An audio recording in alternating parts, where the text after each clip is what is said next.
In this quick video, I'll show you how to disable hands-free telephony in Windows 11.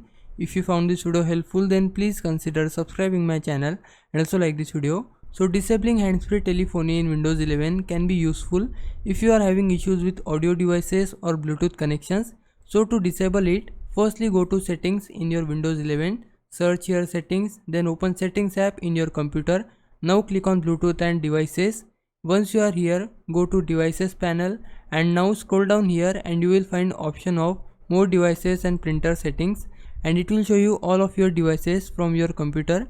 I want to disable my hands-free telephony of this device, so for that I'll simply select it, then right click on it and now go to properties by tapping on properties, and here we need to go to services, tap on services tab, and here you can see hands-free telephony is enabled. I want to disable it, so for that tap on this check mark and it will be disabled, and now just tap on apply and OK. There you go, I have successfully disabled my hands-free telephony from my this device.